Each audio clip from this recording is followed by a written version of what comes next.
जय श्री राधे। आज हम सुनेंगे कार्तिक मास का 10वां अध्याय। मायापति नारायण के चरणों में शीस नवाए। 10वां अध्याय कार्तिक, लिखो नारायण राय। राजा पृथु ने कहा, हे देवर्षि, आपको नमस्कार है। कृपा कर आप ये कहिए कि जिस समय भगवान शंकर ने अपने माथे का वह तेज क्षीर सागर में डाल दिया तो उस समय क्या हुआ। नारद जी ने कहा, हे राजन, जब भगवान शंकर ने अपना वह तेज क्षीर सागर में डाल दिया तो उस समय वह शीघ्र ही बालक होकर गंगा सागर के संगम पर बैठकर संसार को भय देने वाला रुदन करने लगा। उसके रुदन से समस्त संसार व्याकुल हो उठा। लोकपालों के मन में भी व्याकुलता हुई, चराचर चलायमान हो गया। शंकर सुमन के रुदन से ब्रह्मांड व्याकुल हो गए। समस्त देवता और ऋषि मुनि व्याकुल होकर श्री ब्रह्मा जी की शरण में गए। सबने मिलकर श्री ब्रह्मा जी को प्रणाम किया और स्तुति की। फिर कहा कि हे पितामह, ये तो बड़ा भयंकर समय उपस्थित हुआ है।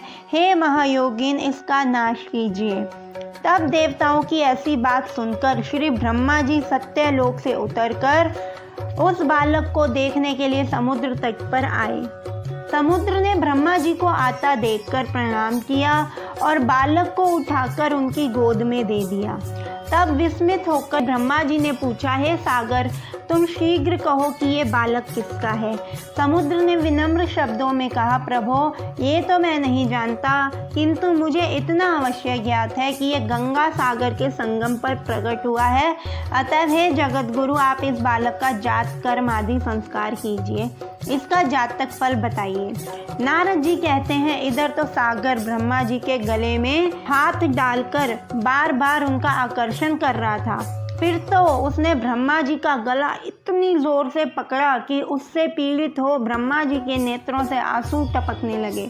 किसी प्रकार से ब्रह्मा जी ने अपने दोनों हाथों को जोर लगाकर अपना गला छुड़ाया और सागर से कहा, हे सागर, सुनो, मैं तुम्हारे पुत्र का जातक फल कहता हूँ। मेरे नेत्रों से जो ये जल निकल रहा है, इस कारण इसका नाम जलंधर होगा।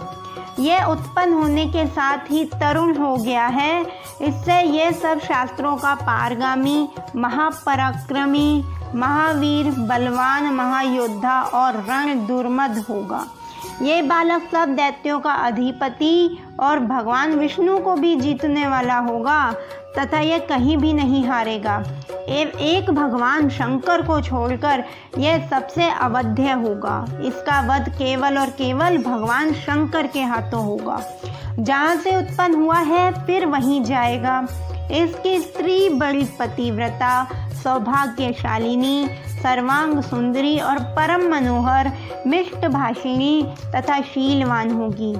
नारद जी कहते हैं, हे राजन, सागर से ऐसा कहकर ब्रह्मा जी ने शुक्राचार्य को बुलाकर उनके हाथों से बालक का राज्याभिषेक कराया और स्वयं अंतर ध्यान हो गए। फिर तो बालक को देखकर सागर बड़ा ही प्रसन्न हुआ और घर आ गया। कितने ही उपाय से उसका पालन कर उसको पुष्ट किया। फिर काल नेमी नामक असुर को बुलाकर उसका वृंदा नाम की कन्या से सविधि विवाह करवा दिया। उस विवाह में बड़ा उत्सव हुआ। श्री शुक्राचार्य के प्रभाव से स्त्री सहित जलंधर दैत्यों पर राज करने लगा। इसी के साथ 10वां अध्याय समाप्त होता है। बोलो लक्ष्मी नारायण भगवान की जय। बोलो तुलसा मैया की जय। नमो पार्वती पते भगवान शंकर की जय। जय जय श्री राधे।